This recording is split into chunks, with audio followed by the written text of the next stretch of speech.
আসসালামু আলাইকুম রহমতুল্লাহি ওয়াবারাকাতুহু।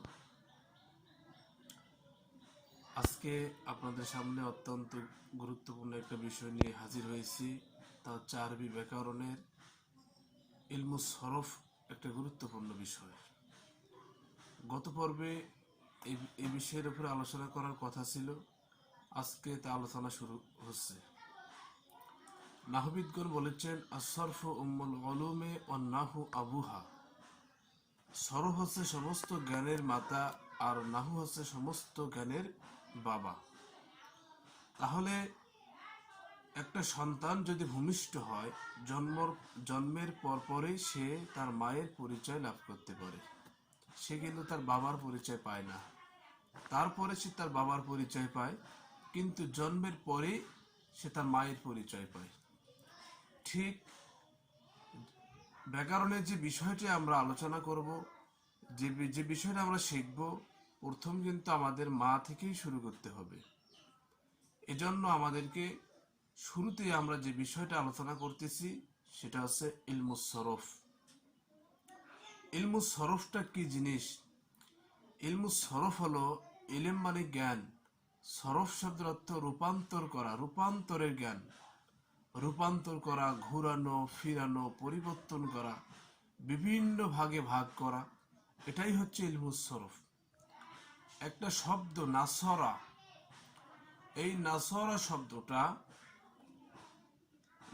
শব্দটা সে একজন পুরুষ সাহায্য করলো। যদি আমরা বলি নুসিরা, সে একজন পুরুষ, তাকে সাহায্য করা হলো, সাহায্যকৃত হলো। মা নাসরা, তাকে সাহায্য করা হলো না। মা নুসেরা, সাহায্যকৃত হলো না। তাহলে একটা শব্দ সে বিভিন্ন ভাগে ভাগ হয়ে যাচ্ছে। এখন আমরা এটা কিভাবে জানব? এটা জানতে গেলে আমাদেরকে ইলমুস সরফ জানতে হবে। ইলমুস সরফ কাকে বলে? ইলমুস সরফ হলো যে বিদ্যা শিক্ষা করলে আরবি শব্দসমূহ কিভাবে গঠন হবে এর পদ্ধতি জানা যায়, এটাকে ইলমুস সরফ বলে। ইলমুস সরফের উদ্দেশ্য হলো আরবি শব্দসমূহকে ভুল ত্রুটি থেকে, মেধাসমূহকে রক্ষা করা, সঠিকভাবে কিভাবে গঠন হবে এর পদ্ধতি জানা, এটাই হচ্ছে ইলমুস সরফের উদ্দেশ্য। মাউদু, প্রত্যেকটা জিনিসের একটা আলোচ্য বিষয় থাকে। প্রত্যেকটা জিনিসের যেমন একটা আলোচ্য বিষয় থাকে, ইলমুস সরফের আলোচ্য বিষয় হচ্ছে কালিমা তথা শব্দ। অর্থাৎ শব্দ নিয়ে ইলমুস সরফের মধ্যে আলোচনা করা হবে।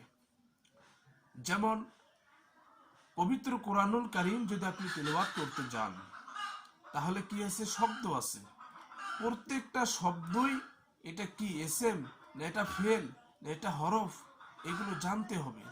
তাহলে শব্দকে আপনি শব্দ ছাড়া কখনো কোনো কিছুই জানা সম্ভব নয়।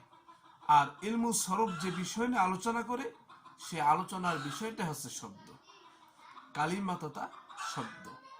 তাই কালিমা কাকে বলে? কালিমা হচ্ছে আরবি ভাষায় অর্থবোধক একক শব্দকে কালিমা বলে। এই কালিমাকে বলা হয় পদ। বাংলাতে পদ বলা হয়, ইংলিশে বলা হয় পার্টস অফ স্পিচ। ব্যাকরণ কিন্তু তিনটা ব্যাকরণেই এক। বাংলাতে নাম আলাদা, ইংলিশে নাম আলাদা, আরবিতে নাম আলাদা। কিন্তু বাংলা ইংলিশের তুলনায় আরবি ব্যাকরণটা অনেক সহজ, অনেক সংক্ষিপ্ত পরিসরে। তাই কালিমা তিন প্রকার: এসএম, ফেল, হরফ। এসএম কাকে বলা হয়? এসএম মানে নাম, এসএম মানে বিশেষ্য। বাংলাতে বিশেষ্য বলা হয়, ইংরেজিতে বলা হয় নাউন।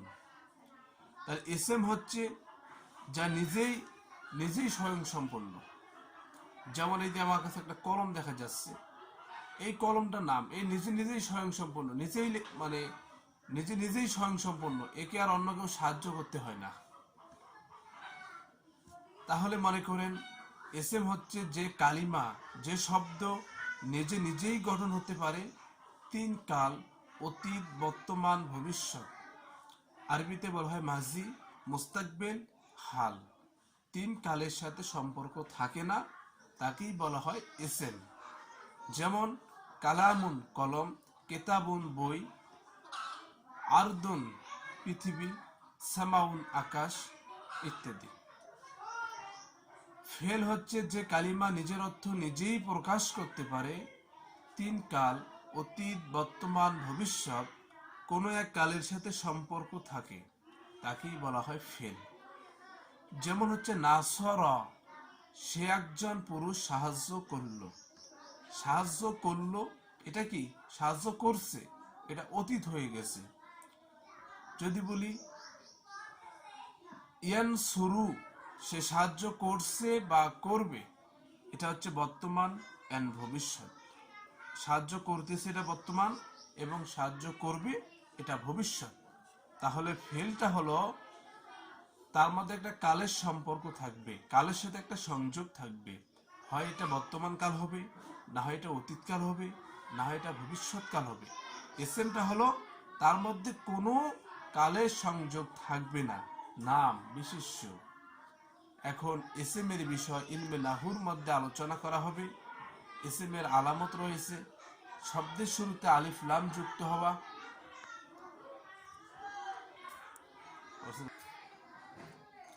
আর তার সঙ্গে একটা কালের একটা সংযোগ থাকবে, তাহলেই তা হবে ফেল।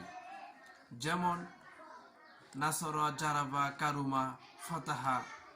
আর হরফ হলো ফেল তা নিজে নিজেই স্বয়ংসম্পন্ন, আর হরফ হলো নিজে নিজের অর্থ প্রকাশ করতে পারে না, নিজে নিজেই স্বয়ংসম্পূর্ণ নয়, তবে এসএম এবং ফেলের মধ্যে বসে বাক্য গঠনের সহযোগিতা করে তাকেই বলা হয় হরফ। যেমন আমি বাজার যাই, আমি মাদ্রাসা যাই, আজহাবু ইলা সুকি, আজহাবু ইলাল মাদ্রাসাতি। আমি বাজারে যাই, আমি মাদ্রাসায় যাই। আজহাবু, আমি যাই, এইটা হচ্ছে ফেল। আমি যাই, এটা হচ্ছে ফেল। কোথায় যাই? মাদ্রাসা যাই। মাদ্রাসা হচ্ছে এসএম, আমি মাদ্রাসা যাই। কিন্তু ইলা, এই যে ইলা মানে দিকে, কোন দিকে মাদ্রাসা? এই আমি মাদ্রাসা যাই, এই যে দিকটা ইংরেজিতে যাকে বলা হয় প্রিপোজিশন, আসলে তা কিন্তু নিজে নিজেই স্বয়ংসম্পূর্ণ নয়। এসএম এবং ফেলের মধ্যে বসিয়া বাক্য গঠনের সহযোগিতা করেছে, এটারই নাম হচ্ছে হরফ। আরবি ব্যাকরণের অত্যন্ত গুরুত্বপূর্ণ এই বিষয় এসএম, ফেল, হরফ। তাহলে একটা শব্দ আপনি যদি একটা আরবিতে যদি একটা ইবারত পড়তে যান, তাহলে এই শব্দটা হয় এসএম হবে, না হয় ফেল হবে, না হয় হরফ হবে। এই তিনটার বাহিরে কোনো শব্দ নাই। যে শব্দই হোক না কেন এই তিনটার মধ্যেই সীমাবদ্ধ থাকতে হবে, তিনটার বাহিরে একটা অক্ষরও যাবে না। তাহলে আমাদেরকে আরো এই সম্পর্কে কিছু বিষয় জানতে হবে। যেমন কালের বিষয়টা আছে, এসএম এর মধ্যে কাল নাই, ফেলের মধ্যে কাল আছে, হরফের মধ্যে কাল নাই। তাহলে ইংরেজিতে যেমন কালকে বলা হয় টেন্স। টেন্স তিন প্রকার, কাল সকলে জানি, অতীত, বর্তমান, ভবিষ্যৎ। বাংলাতেও এই তিনটেই তো। আর আরবিতে কাল হচ্ছে মাজি, মুস্তাকবেল, হাল। মাজি মানে অতীত, মুস্তাকবেল মানে ভবিষ্যৎ, হাল মানে বর্তমান। তাহলে এই তিনটা কাল সব মানে যতগুলো আমরা ফেল গঠন করতে যাব তার মধ্যে তিনটা কাল থাকবে। তা আমাদেরকে ফেল সম্পর্কে ভালো ধারণা থাকতে হবে, জানতে হবে, না হলে কিন্তু আমরা পরবর্তীতে আমাদের সমস্যা হবে, কষ্ট হবে।